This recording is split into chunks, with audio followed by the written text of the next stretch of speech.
Hi, it's Graham and Shirley here from Sandian Ventures. Today, on this lovely sunny morning in northern Cyprus, we are in the ancient walled city of Famagusta, and we're going to show you around.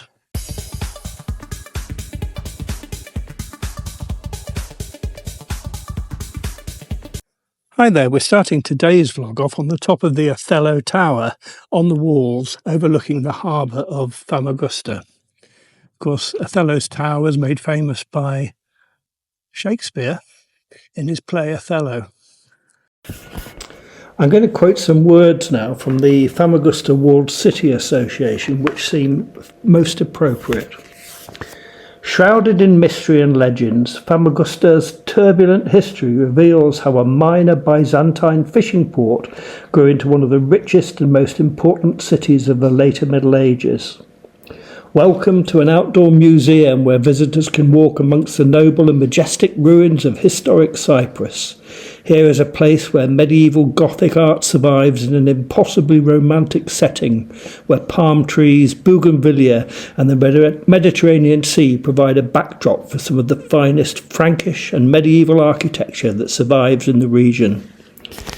Here is a city where, in their battle to secure Christendom in the Near East, kings, crusaders, mercenaries and saints shaped the history of Europe. Built by dominant powers of different times, Famagusta's ruins and monuments make it one of the most historically diverse and visually enticing walled cities of Europe. Here we are at the southeast corner of the walled city, where the entrance comes out to the local port here, and this is the marina, and a bit further round to the left is the actual port itself. And we'll be coming in through this south gate in a second, just to give you another perspective of the walled city itself.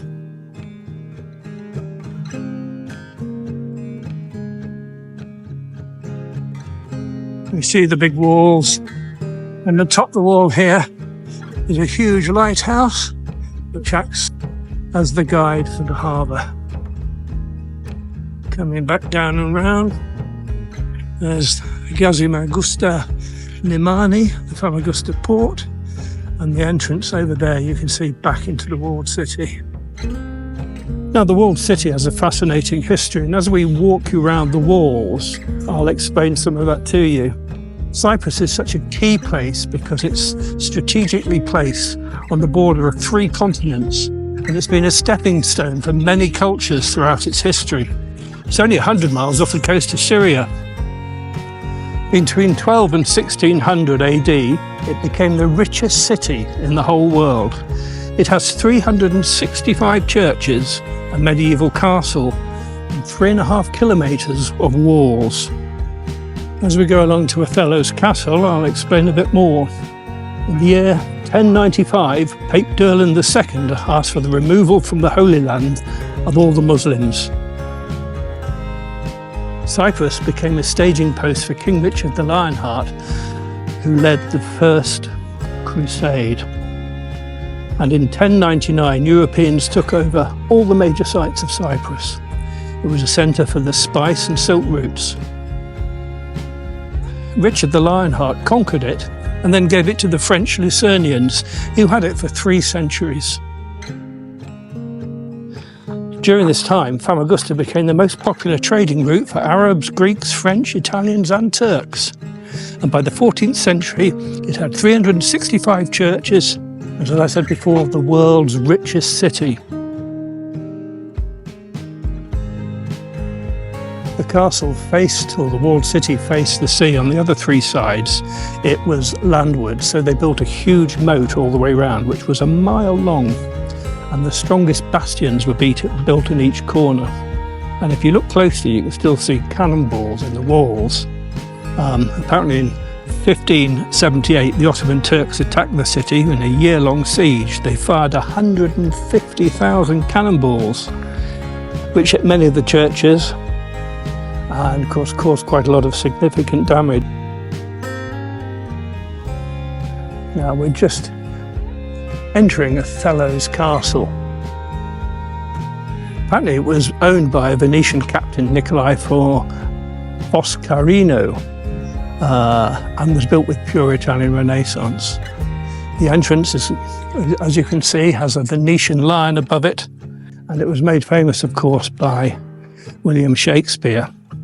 And in the British rule from 1860 onwards, the castle's name took on Othello's castle and Othello's tower in recognition of William Shakespeare. So we enter the castle through a series of rooms, quite a strong gatehouse,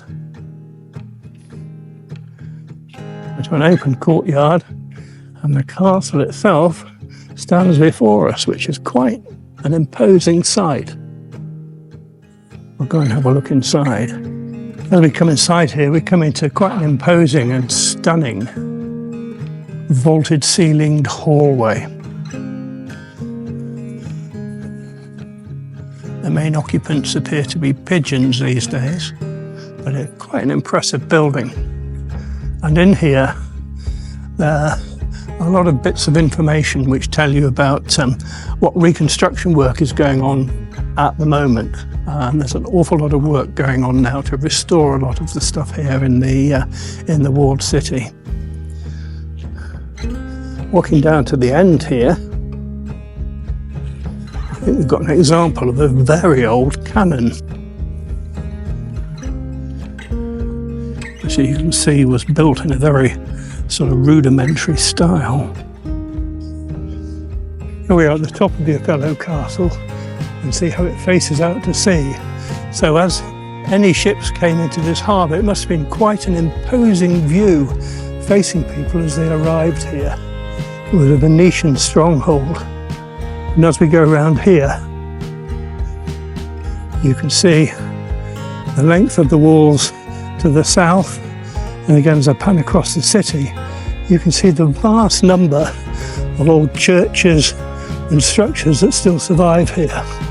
And as we pan round further, you can see how the walls of the city continue on down there over to the west. It must have been an amazing city in its time.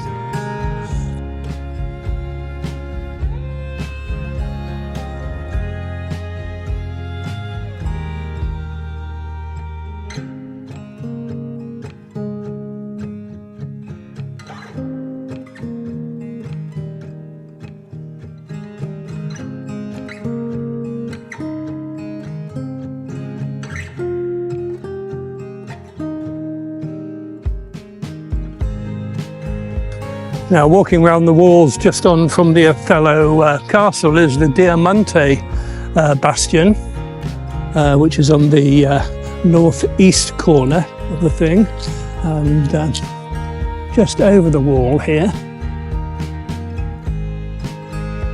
I don't know if that's a Byzantine football team or not, but it's a very nice football pitch. Just beside the Diamante bastion is another exit, but this is a more modern exit which takes people out of the walled city to the north side. Just going through the new gate to the north now, and if you follow the wall down there to a circular tower, that actually is the start of the northern part of the moat that used to surround the whole of the walled city, and you can just see part of the work there. And I would imagine originally, as I turn to my right, you can see where the moat would have started. There would have been a gap through to the sea there, and the water would have come all the way around this area. Quite an impressive bit of engineering, really. We're just going up to the Martinengro bastion, which is in the on the northwest corner. This area was really strengthened by the Venetians when they came here. And next to it is the Armenian church, I think, and what's the other church?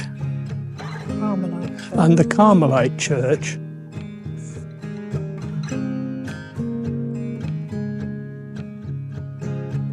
Both churches here were built in the latter part of the 14th century.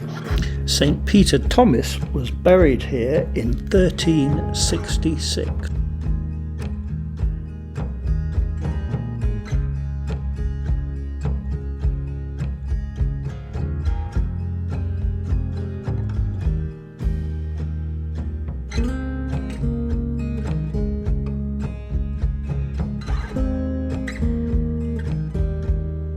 Montenegro bastion was named after the Venetian commander Alvise Montenegro.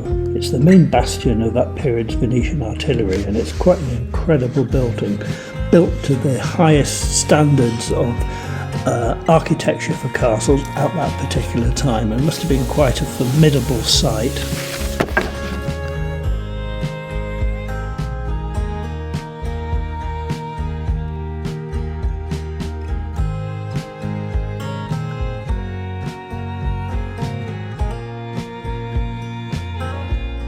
And I'm going to walk down underneath the Montenegro bastion just to see what's down here. But again, fantastic stonework, beautifully built place.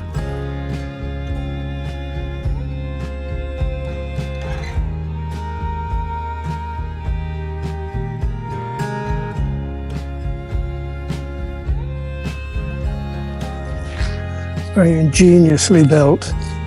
Places all along here where they would have cannon facing up and down the moat here, just in case there were any problems, and there were stuff there where they could pour boiling oil down on anyone trying to get in. In this bit we're looking south down the moat, and there's an intriguing looking building and set of stairs here, so I'll follow my way down here as well, see what this has to offer.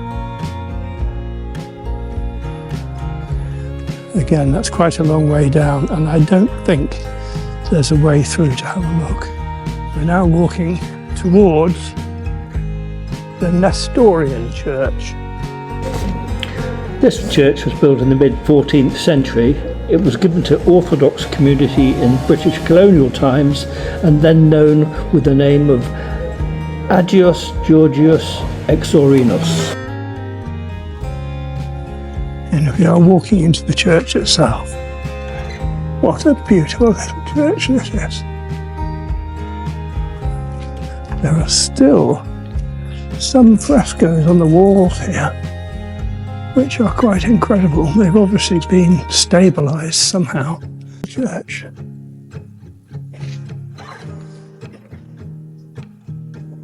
Typical Byzantine style of vaulted ceilings and incredibly ornate chandeliers. How beautiful is this?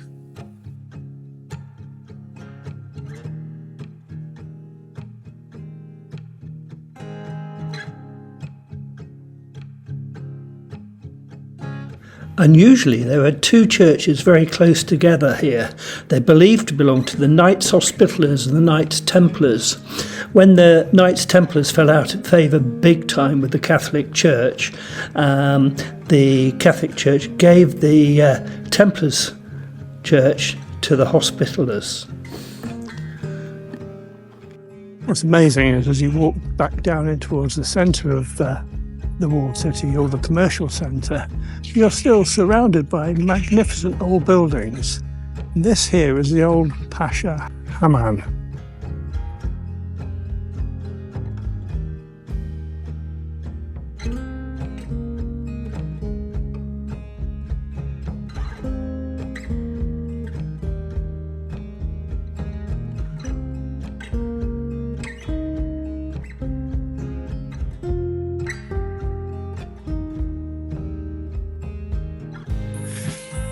I'm thinking all of this is part of the original Venetian palace. But we're going to come down here and stop in this little coffee shop for some cool refreshment.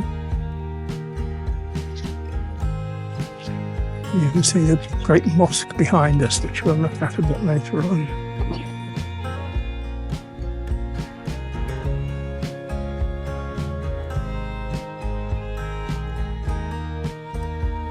Last night there was a big music festival on. Today they've cleared up from that. We're coming down into the main square here in the walled city. And there's lots of beautiful things all around here. You've got a very good shopping area that's developed, some lovely restaurants. And we come down here to the central mosque.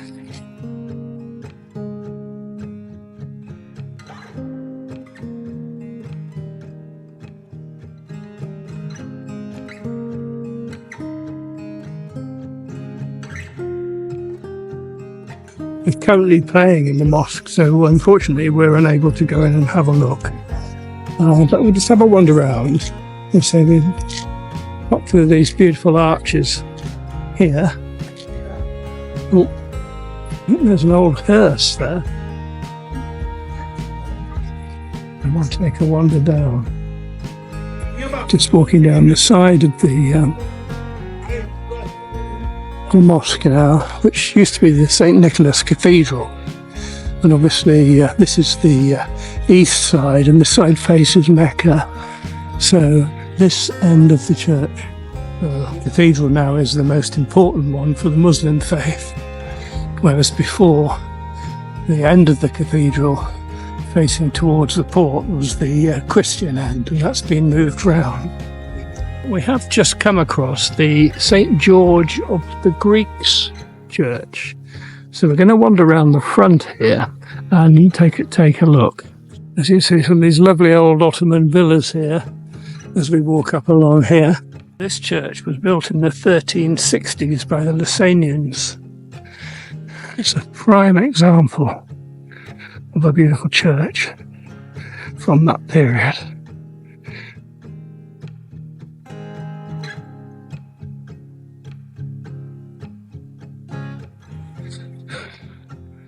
What a shame it was allowed to fall into such disrepair and collapse. But you can certainly see the inner workings and structure of these places. Really quite stunning.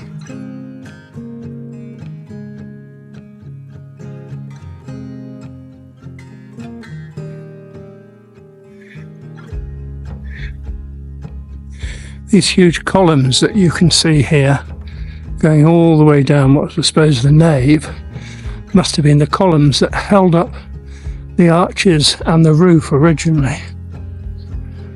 Quite stunning. As we look round this way, you can see the mosque over there behind the palm trees. It really is amazing that all this antiquity is just situated between houses of people nowadays who just live here.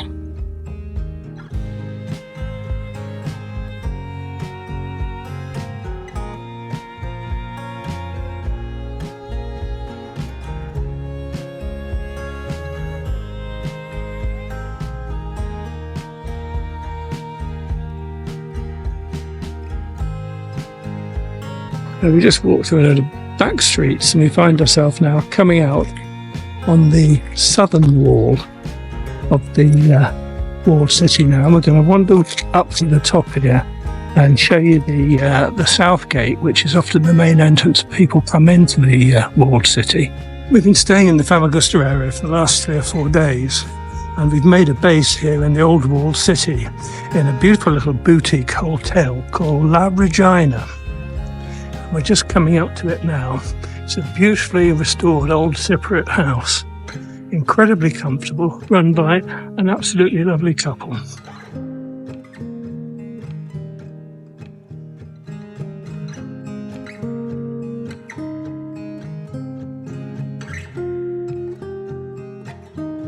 Tonight we walked out after our vlog around the city today, and we're stopping at the Pine, which has got a great reputation, on the way down to the main square.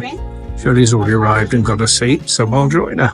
I turned it onto video, it might work.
Now we just walked out of the south gate of the walled city here, and we'll turn back and walk back in again in a minute. But I just wanted to show you the walls on this side of the walled city. They're quite impressive, and you can still see where the old moat was. Right, swing one now to the left. Just pan round, you can get the impression of what an imposing place this walled city must have been. Really quite splendid.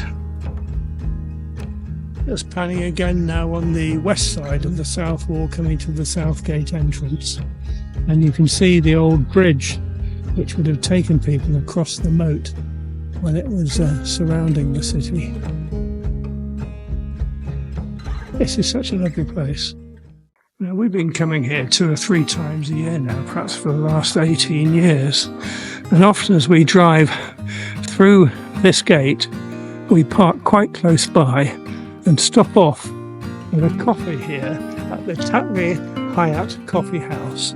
And that's exactly where we're going to go now before we do any more filming. It's just at the start of the big high street as well, so we'll finish off the vlog by walking down the high street and ending up in a chocolate shop. Sounds like a good plan. Anyway, let's go and get a cup of coffee. Right, taking a walk down the pedestrian high street here, full of all kinds of shops.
It's the most splendid monument in the walled city. From the beginning of the 1300s until 1373, the coronation of Lusinian rulers as the kings of Jerusalem took place here. In 1571, it was converted into a mosque by the Ottomans. Now, a lot of the buildings down this street here were originally built by the British as sort of warehousing for the port, and there was an entrance to the port right down there at the Othello Tower. Over recent years, though, they spent a lot of time, money and effort in converting these old warehouses and turned them into a whole range of really nice shops and restaurants. Well worth a little trip down there. There's all kinds of things you can have a look at and buy. They've done very well with it. It looks very nice. As you wander down, look at the range of restaurants and coffee shops and shops that there are. At the bottom of the road is Petex, which is a bit of an institution here. It's a cafe on the corner, serving pretty much what everyone else does. But just round the corner, it's got a little patisserie where they make their own chocolate and cakes. And that's quite splendid. So that's where we're aiming for now. So we'll see you in there in a minute. And here we are, we're back at Othello's Tower, where we started the vlog off this morning. So we'll just pop round the corner here and take a walk into Petex Pastellerie. Quite splendid. Here we go.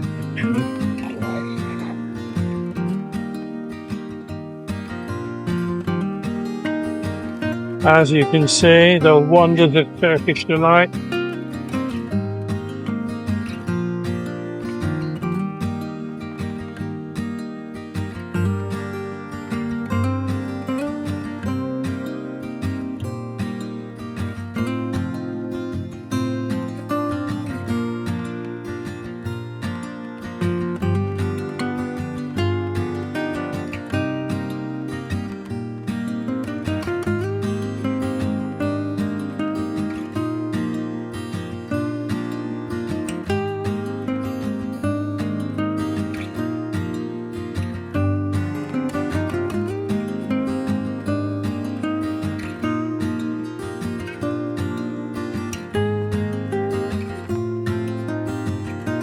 Right at the back of the patisserie is this lovely little area, decked out like a little Turkish kush. Now we will grab ourselves a seat and order ourselves a nice drink and something to eat.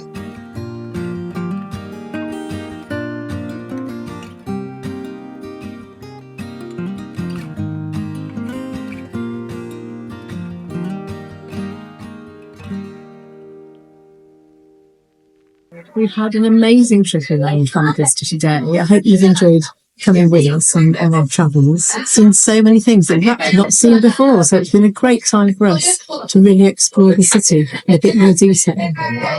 It really is a tremendous place, this Walled City. It has so much history, and it's really good to see now the Turkish government and other agencies from around the world supporting the restoration and preservation of a lot of these things here.